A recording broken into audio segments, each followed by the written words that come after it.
یعنی سرکار نے کیسی بہترین مثال دے کے فرمایا ہے بخیل اور خرچ کرنے والا. فرمایا کہ دو آدمیوں کی مثال ہے، ان کے جسم پر لوہے کا لباس ہے.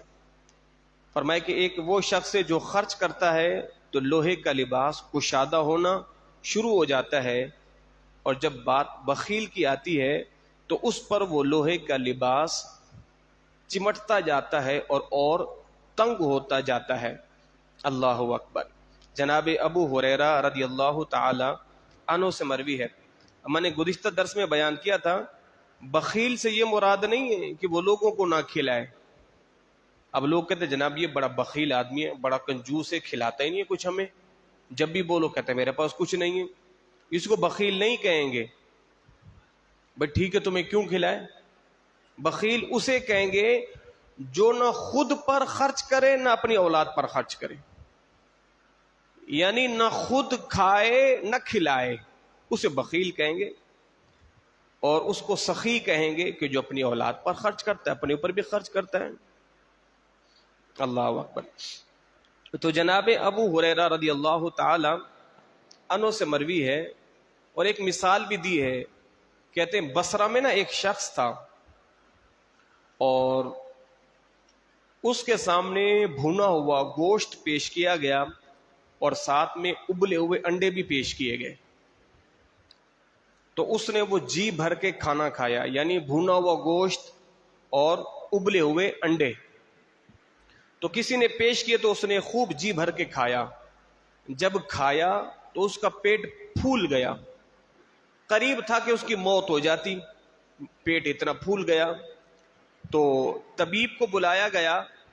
تو جب طبیب آیا تو طبیب نے کہا دیکھو پریشان ہونے کی کوئی بات نہیں ہے، تم ایک کام کرو ٹھیک ہو جاؤ گے. اس نے کہا کیا کام؟ کہ جو کچھ تم نے کھایا ہے اس کو الٹی کر دو، الٹی کر دو تو ٹھیک ہو جاؤ گے.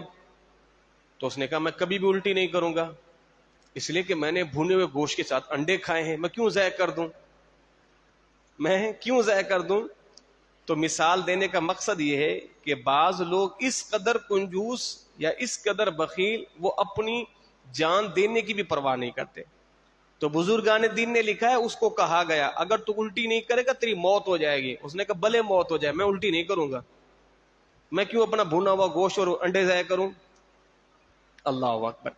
جناب ابو ہریرہ رضی اللہ تعالی عنہ سے مروی ہے، حضور نے فرمایا جو شخص اپنی پاکیزہ کمائی میں سے ایک کھجور کے برابر بھی صدقہ دیتا ہے، اپنی پاکیزہ کمائی میں سے ایک کھجور کے برابر بھی صدقہ دیتا ہے نا، اللہ تعالی پاکیزہ چیز ہی قبول فرماتا ہے، اور اللہ تعالی اس صدقے کو اپنے دست قدرت میں لیتا ہے. اس صدقے کو اللہ اپنے دست قدرت میں لیتا ہے، پھر اس صدقہ دینے والے کے لیے اس کے صدقے کو اللہ بڑھاتا رہتا ہے، بڑا کرتا رہتا ہے. اور پھر حضور نے اس کو یوں سمجھایا کہ جس طرح تم میں سے کوئی اپنے گھوڑے کے بچے کی پرورش کرتا ہے، پھر ایک دن وہ گھوڑے کا بچہ گھوڑا بن جاتا ہے، فرمایا اسی طرح جب تم اللہ کی راہ میں کھجور کے برابر یا کھجور سے کوئی چھوٹی چیز صدقہ کرتے ہو، اللہ اس کی پرورش کرتا ہے. اور فرمایا کہ پھر وہ صدقہ پہاڑ کی طرح بڑا ہو جاتا ہے. وہ صدقہ پہاڑ کی طرح بڑا ہو جاتا ہے کہ جب تم اللہ کی راہ میں یوں چھوٹی چیز جو ہے وہ صدقہ دیتے ہو.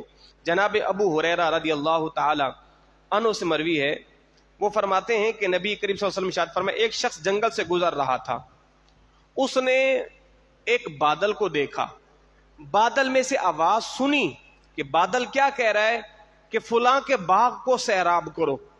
یعنی بادل بھرا ہوا ہے پانی سے اور بادل میں سے آواز آ رہی ہے کہ فلاں کے باغ کو سیراب کرو، فلاں کے باغ کو سیراب کرو. وہ شخص کہتا ہے میں نے ادھر دیکھا ادھر دیکھا مجھے کوئی شخص نظر نہیں آیا، یہ آواز کہاں سے آ رہی ہے کہ فلاں کے باغ کو سیراب کرو. وہ شخص کہتا ہے کہ میں نے اس بادل کا پیچھا کیا، چلتے چلتے کیا دیکھتا ہوں ایک شخص کدال لے کر باغ میں کھڑا ہوا ہے، اتنے میں بادل وہاں برسا، اس کے پورے باغ کو اس نے سیراب کر دیا. اب وہ کدال کے ساتھ پانی کا راستہ بنا رہا ہے. تو میں نے کہا یہ بتاؤ میں نے ایک آواز سنی ہے بادل میں سے، بادل کہہ رہا ہے کہ فلاں کے باغ کو سیراب کرو. یہ کیا معاملہ ہے؟ یہ کیا معاملہ ہے؟ تو اس شخص نے کہا دیکھو اگر تم نے سن ہی لیا ہے تو چلو پھر میں پردے سے میں راز سے پردہ اٹھا ہی دیتا ہوں. اگر تم نے یہ آواز سن ہی لی ہے تو پھر میں راز سے پردہ اٹھا دیتا ہوں. کہا بات یہ ہے میں نے اپنے مال میں ایک حصہ اللہ کی راہ میں متعین کر دیا ہے. وہ کیا ہے؟ وہ کہتا ہے کہ جو کچھ میری پیداوار ہوتی ہے نا اس میں سے 1/3 میں صدقہ کر دیتا ہوں اور 1/3 میں اپنے گھر والوں پہ خرچ کرتا ہوں اور 1/3 میں اپنے باغ پر خرچ کرتا ہوں. یعنی جو زراعت کا سامان ہو، کھیتی باڑی کرنے والے مزدور ہوں، ایک صدقہ اپنے باغ پر اور ایک صدقہ اپنے اہل و عیال پر اور ایک حصہ میں صدقہ کر دیتا ہوں. فرمایا کہ بس جب سے میری پیداوار اٹھتی ہے میں 3 حصے کر کے تقسیم کر دیتا ہوں. فرمایا کہ یہ اللہ کی کرم نوازی ہے کہ مالک خود بادل کو بھیج دیتا ہے اور میری زمین کو سیراب کر دیتا ہے. اللہ اکبر، اللہ اکبر. آقا کریم صلی اللہ تعالی علیہ وآلہ وسلم نے ارشاد فرمایا، حضور نے ارشاد فرمایا ظلم سے بچو، قیامت کے دن تاریکی ہے، کسی پہ ظلم کرنا، ظالم پر اللہ اندھیرا لائے گا. اور بخل اور لالچ سے بھی بچو، بخل اور لالچ سے بھی بچو. لالچ بہت بری بلا ہے، وہ تو مثال عمومی طور پہ مشہور ہے، تو لالچ واقعتاً بہت بری بلا ہے. اور میں کہ بخل سے اور لالچ سے بچو. بخل اور لالچ ہی تم سے پہلے لوگوں کو اس نے ہلاک کر دیا ہے. بخل نے اور لالچ نے تم سے پہلے والے بنی اسرائیلیوں کو ہلاک کر دیا. اس کی مثال سنو. من و سلوہ اترتا تھا نا، تو اللہ کے نبی نے فرمایا کہ دیکھو یہ من و سلوہ اترتا ہے، جناب کلیم اللہ نے اس کو کھا لیا کرو، بچا کے نہیں رکھا کرو. اب بنی اسرائیلیوں نے لالچ کی، اس نے کہا پتہ نہیں صبح اللہ کے فرشتے یہ کھانا اتاریں یا نہ اتاریں. تو ایسا ہے وہ رات کو انہوں نے بچانا شروع کر دیا، رات کو بچا لیں گے صبح کھائیں گے، صبح بچا لیتے رات کو. تو حضور نے فرمایا کہ جب سے ہمارے کھانے خراب ہونا شروع ہوئے نا بنی اسرائیل کی وجہ سے ہوئے ہیں. آج ہم سالن رکھتے ہیں، آٹا رکھتے ہیں، خراب ہو جاتا ہے، یہ بنی اسرائیل کی وجہ سے. اگر بنی اسرائیل کھانے کو جمع نہ کرتے تو کھانا خراب ہی نہیں ہوتا، آج ہمارا بھی خراب نہیں ہوتا، آج ہمارا بھی خراب نہیں ہوتا. تو لالچ کتنی بری بلا تھی. فرمایا کہ جب اللہ تمہیں محنت کے بغیر دے رہا ہے، جو آج دے رہا ہے وہ کل بھی دے گا. تو رب کے اتارنے پر بھی وہ اتنے لالچی ہو گئے، انہوں نے بچا بچا کے رکھنا شروع کر دیا. اللہ رب العزت نے ان کے اس کھانے کو خراب کر دیا اور نعمت کی ناشکری ایسے کی کہ اللہ نے پھر من و سلوہ اتارنا ہی بس کر دیا. اللہ اکبر. تو فرمایا کہ تم سے پہلے والے لوگوں میں بخل اور لالچ آ گیا تھا اور وہ اسی وجہ سے اللہ نے انہیں ہلاک فرما دیا ہے. جناب محمد بن منقدر رحمت اللہ تعالی علیہ فرماتے ہیں کہ جب اللہ کسی قوم کو برائی میں مبتلا کرنا چاہتا ہے تو ان کے برے لوگوں کو ان کا حاکم بنا دیتا ہے. جب اللہ کسی کو برائی میں مبتلا کرنا چاہتا ہے تو برے لوگ حاکم، برے لوگ ہوں گے، نیکوکار نہیں ہوں گے. تو کہ برے لوگوں کو اللہ ان کا حاکم بنا دیتا ہے اور پھر اللہ ان کے رزق بخیلوں کے ہاتھ میں دے دیتا ہے.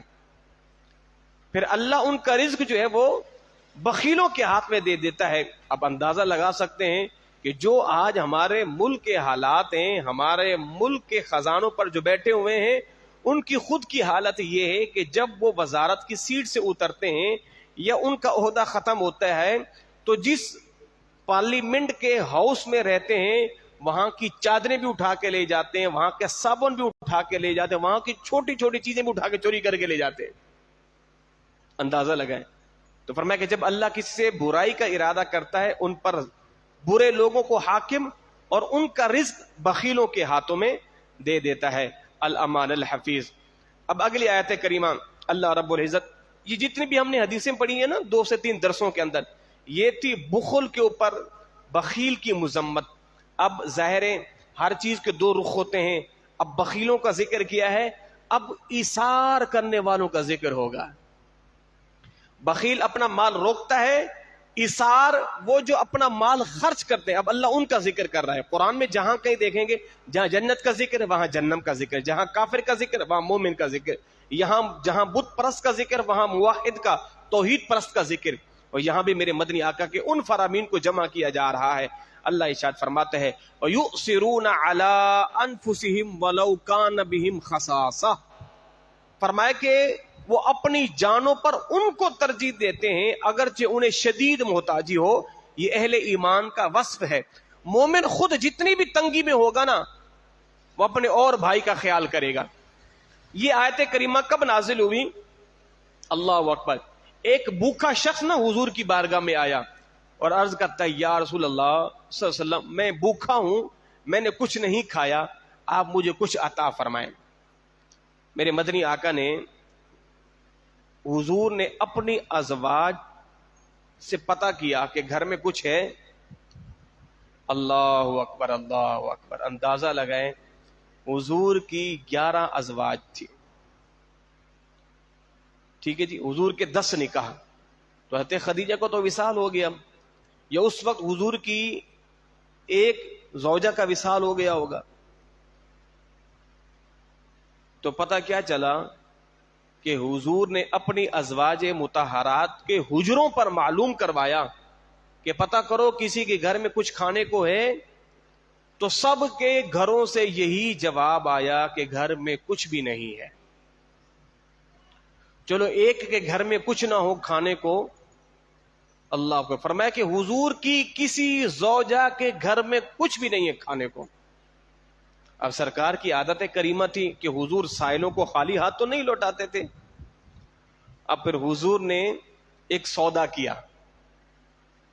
وہ سودا کیا کیا؟ وہ سودا حضور نے جنت کا سودا کیا. حضور نے پھر جنت کا سودا کیا. حضور نے کیا ارشاد فرمایا اپنے اصحاب سے؟ اب گھر میں تو کچھ نہیں، پھر حضور نے صحابہ کو جمع کر کے فرمایا کہ جو شخص اس کو مہمان بنائے گا، ابھی آیا ہے ہمارے در پہ کچھ ہے نہیں کھانے کو، تو حضور نے فرمایا کہ جو اس شخص کو مہمان بنائے گا اللہ تعالی اس پر رحمت فرمائے گا. اور جس پر ایک رحمت بھی اللہ کی ہو جائے اس ایک رحمت کا انعام جنت ہی ہے. فرمایا جو اس کو کھانا کھلائے گا اللہ اس پر بولو رحمت فرمائے گا. جناب ابو طلحہ انصاری رضی اللہ تعالیٰ عنہ کھڑے ہو گئے، چلے جی آج دریائے رحمت جوش میں تو یہ سعادت میں ہی لے لیتا ہوں. اللہ اکبر. کھڑے ہو گئے اور حضور سے اجازت لے کر مہمان کو اپنے بولو گھر لے گئے. گھر جا کر بی بی سے دریافت کیا، کہا یہ بتاؤ میں ایک مہمان لایا ہوں حضور کا، اور اس کی آج ہم نے خاطر تواضع کرنی ہے، ذرا یہ بتاؤ گھر میں کچھ ہے کھانے کو؟ تو ان کی زوجہ نے کیا کہا، صرف بچوں کے لیے تھوڑا سا کھانا رکھا ہوا ہے، بس بچوں کے لیے، یعنی ہمارے لیے بس بچوں کے لیے تھوڑا سا کھانا رکھا ہوا ہے. تو ابو طلحہ کیا فرماتے ہیں، ایسا کرو بچوں کو بہلا کر سلا دو، بچوں کو بہلا کر پسلا کر سلا دو، لوریاں دو، پیٹ پہ تھپکیاں دو، بس بچوں کو سلا دو. آپ کی زوجہ نے کیا کیا، بچوں کو بہلا کر سلا دیا. اب مہمان کو بلایا، گھر کی اجرے میں کھانا رکھا ہوا ہے اور چراغ جل رہا ہے. اب ظاہر ہے جب مہمان آپ کے سامنے بیٹھا ہو اور آپ خالی یوں بیٹھے رہیں تو مہمان کو بھی برا لگتا ہے کہ جناب میں کھا رہا ہوں آپ بیٹھے ہوئے، تو وہ بھی آپ سے کہے گا آپ کھاؤ. تو کھانا بڑا تھوڑا تھا، اگر مہمان کے ساتھ ابو طلحہ بھی کھا لیتے تو مہمان بیچارہ بھوکا رہ جاتا. تو ابو طلحہ نے ایک ترکیب کی، چراغ جل رہا تھا، مہمان سے کہا کہ آپ کھانا شروع کریں، بسم اللہ کریں، میں چراغ سیٹ کر لوں. اسی بہانے گئے اور جا کر چراغ پر ہاتھ مار کے چراغ کو بجھا دیا. تو مہمان نے کہا جی اب بسم اللہ کریں. فرمایا جی جی آپ کھائیں کھائیں. کھا رہے ہیں آپ کے ساتھ کھا رہے ہیں, کھاتے رہیں. مہمان کھاتا رہا, مہمان کا پیٹ سیر ہو گیا. ابو طلحہ ویسے بیٹھے رہے, جی جی بالکل میں بھی کھا رہا ہوں, آپ کھاتے رہیں. اللہ اکبر اللہ اکبر. رات یوں ہی گزر گئی. جب صبح ہوئی تو سید عالم صلی اللہ تعالی علیہ وسلم کی خدمت میں حاضر ہوئے ابو طلحہ, اور حضور سے سارا واقعہ پیش فرما دیا. اللہ اکبر.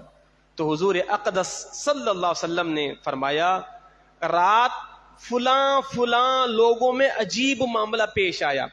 اب سرکار کی نا یہ عادت کریمہ تھی کہ سرکار ممبر پہ تشریف لے آتے, کوئی بھی بات صحابہ کرام کو بتلا دیتے. تو حضور نے فرمایا کہ رات فلاں فلاں لوگوں میں عجیب معاملہ پیش آیا. فرمایا کہ اللہ تعالی ان سے بہت راضی ہو گیا ہے. فرمایا کہ رات فلاں فلاں لوگوں کے درمیان عجیب معاملہ پیش آیا, اللہ ان سے بہت راضی ہو گیا. اور پھر قرآن کی اس آیت کو اللہ نے نازل فرمایا وَيُؤْثِرُونَ عَلَىٰ أَنفُسِهِمْ وَلَوْ كَانَ بِهِمْ خَصَاصَةٌ. فرمایا کہ وہ خود تو تنگی میں محتاجی میں رہتے ہیں اور اپنے اوپر دوسروں کو ترجیح دیتے ہیں. اللہ اکبر. اپنے اوپر دوسروں کو ترجیح دیتے ہیں. جناب عبداللہ بن عمر بیمار تھے اور انہیں شوق ہوا کہ میں بھونی ہوئی مچھلی کھاتا ہوں. تو آپ نے اپنے خادم جناب سیدنا نافع رضی اللہ تعالی عنہ سے فرمایا کہ دیکھو مجھے بھونی ہوئی مچھلی کھانے کا شوق ہو رہا ہے. تو انہیں خوب تلاش کیا. تلاش کرنے کے بعد 1.5 درہم کی مچھلی مدینہ منورہ میں انہیں مل گئی, اور انہیں بھون کر جناب ابن عمر کی بارگاہ میں پیش کیا. اتنے میں ایک سائل آ گیا. تو سائل نے کہا کہ یہ مچھلی مجھے دے دو. تو جناب ابن عمر نے فرمایا کہ یہ مچھلی آپ اس کو دے دیں. کہ حضرت آپ کو اس کی طلب ہے اور میں بڑی دور سے ڈھونڈ کے لایا ہوں آپ کے لیے, آپ اس کو دے دیں. میں اس کی قیمت اس کو دے دیتا ہوں مگر یہ آپ ہی رکھیں. فرمایا کہ نہیں آپ اسے ہی دے دیں. تو آپ کے اصرار پر وہ مچھلی اسے دے دی گئی. تو حضرت نافع جو ان کے غلام تھے وہ دوبارہ اس کے پیچھے گئے. فرمایا ایسا کرو اب یہ مچھلی تم مجھے واپس کرو, یہ پیسے لے لو. سائل نے مچھلی ان کو دے دی اور پیسے لے لیے. جب وہ مچھلی دوبارہ لے کے آئے فرمایا یہ مچھلی. فرمایا کہ تم نے اس سے مچھلی لے لیے. فرمایا کہ میں نے ان کو پیسے دیے ہیں. فرمایا دوبارہ جاؤ یہ مچھلی بھی اس کو واپس کرو اور اس سے پیسے بھی نہیں لینا, اور اس سے پیسے بھی نہیں لینا. فرمایا حضرت کیوں؟ تو آپ نے کیا فرمایا کہ میں نے سرکار مدینہ صلی اللہ تعالی وسلم کو یہ فرماتے سنا ہے جو شخص کسی چیز کی خواہش رکھتا ہو اور پھر اس خواہش کو روک لے, اپنے اوپر کسی اور کو ترجیح دے, اللہ رب العزت اسے بخش دے گا. اللہ رب العزت اسے بخش دے گا. تو یہ ہیں میرے مدنی آقا صلی اللہ تعالی علیہ وآلہ وسلم کے تربیت یافتہ حضور کے اصحاب. اللہ ان اصحاب کی قبر پر اپنی کروڑواں رحمتوں کا نزول فرمائے. اللہم تقبل منا انک انت السمیع